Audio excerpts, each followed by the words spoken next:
देखिए, मुझे खुशी है कि जो इस वक्त सुप्रीम कोर्ट में जिस तरह से जिन मुद्दों पे बात हो रही है 370 को लेके, बिल्कुल यही मुद्दे 2019 से लेके पीडीपी के लोग, पीडीपी की जमात, मैं खुद इन मुद्दों पे मैंने ये मुद्दे उठाए हैं। मगर फ़र्क ये है कि जब आज सुप्रीम कोर्ट में ये बातें हो रही हैं, खुल के हो रही हैं, तो सुप्रीम कोर्ट को खुशकिस्मती है कि वहाँ कोई रुकावट नहीं है। मगर हमारे लोगों को या तो थानों में बंद किया जाता है, या नज़रबंद किया जाता है, या हाउस अरेस्ट किया जाता है।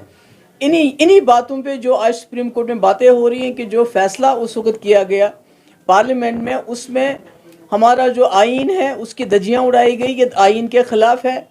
सुप्रीम कोर्ट ने खुद ये सुन रहा है, इसको सुनवाई हो रही है कि पार्लियामेंट के पास ताकत नहीं है 370 को ख़त्म करने की, जब तक कि जम्मू कश्मीर की कॉन्स्टिट्यूएंट असेंबली उसको रिकमेंड ना करे प्रेसिडेंट ऑफ इंडिया को, इसको ख़त्म कर दो।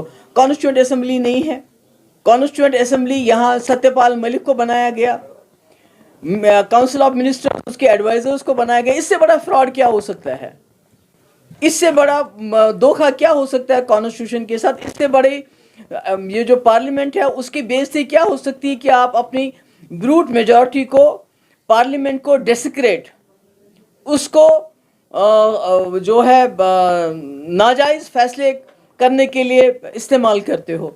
तो मुझे खुशी है कि आज बहुत खुल के बहस हो रही है सुप्रीम कोर्ट में, और वहाँ जो है बड़ी अच्छी तरह से जितने भी वकील हैं, कपिल सिब्बल साहब, आप दूसरे वकील भी आएंगे, हमारे वकील भी आएंगे, तो इस पे बात खुल के हो रही है कि जो 370 है इसको दुनिया की कोई ताकत ख़त्म नहीं कर सकती, बशमूल पार्लियामेंट भी, चाहे आपके पास 500 मेंबर क्यों ना हो, जब तक जम्मू कश्मीर की कॉन्स्टिट्यूएंट असेंबली इसको रिकमेंड नहीं करती। ये बात साफ हो गई है।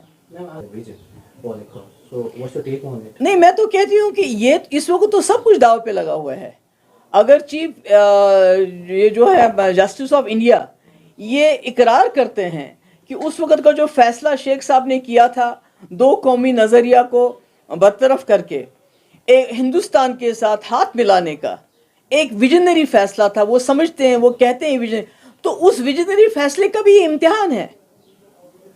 क्या वो फैसला सही था कि जिसमें उनको ये गारंटीज दी गई गवर्नमेंट ऑफ इंडिया की तरफ से, इस मुल्क के कॉन्स्टिट्यूशन की तरफ से, कि जम्मू कश्मीर की यूनिक आइडेंटिटी, हमारी शिनाख्त को महफूज रखने के लिए कुछ सेफ गार्ड्स मिलेंगे कॉन्स्टिट्यूशनल।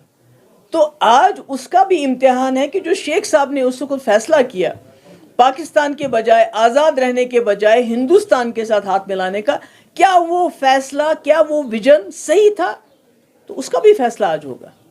अब ये जो मुझे ये भी बताना, ये जो है, ये जो कहते हैं कि मतलब आप वहाँ पर क्यों नहीं हैं, कई मेरे जो हैं, हमारे जो हमदर्द हैं, वेल विशर्स हैं, तो मैं बताना चाहती हूँ, मेरे लिए, और मैं समझती हूँ कि मेजॉरिटी हमारे जम्मू कश्मीर के लोगों के लिए 370 एक लीगल या खाली आईनी मामला नहीं है, ये हमारे जज्बात के साथ जुड़ा हुआ है। तो अभी तक मैंने बहुत कोशिश की, पर मैं अपने दिल को इतना मजबूत नहीं कर पा रही हूँ कि मैं वहाँ जाके अदालत में बैठ के इसके ऊपर बहस सुनूं। मुझे नहीं समझ आता है कि मैं क्या वो बर्दाश्त ला सकती हूँ कि मैं 370 के ख़िलाफ़ जो है वहाँ बहस को बर्दाश्त कर पाऊँगी। क्योंकि ये मैंने जो पहला इलेक्शन लड़ा है, तो मैंने जम्मू कश्मीर के आइन की कसम खाई है, मुल्क के आइन के साथ साथ मैंने जम्मू कश्मीर के झंडे को उठाया है मुल्क के झंडे के साथ। तो इसलिए मेरे लिए ज़ाती तौर पे अभी मुझ में वो हिम्मत नहीं है कि मैं वहाँ अदालत में बैठूं और इस बहस को सुनूं। पर इंशाल्लाह मैं कोशिश कर रही हूँ कि हो सकता है थोड़ी हिम्मत जुटा के मैं, जब हमारा भी वकील या दूसरे वकील आएंगे, तो वहाँ जाने की कोशिश करूँगी। पर अभी मेरा जो है, मेरा अभी वो मजबूती नहीं है। हो सकता है, आई डोंट नो क्यों नहीं है, मुझे बहुत घबराहट होती है सोच के कि मैं अदालत में बैठूं और उसके बाद वहाँ 370 के ख़िलाफ़ कोई बात हो, तो मैं क्या वो बर्दाश्त कर पाऊँगी? मेरे लिए बहुत बड़ा ये डिलेमा बन गया है।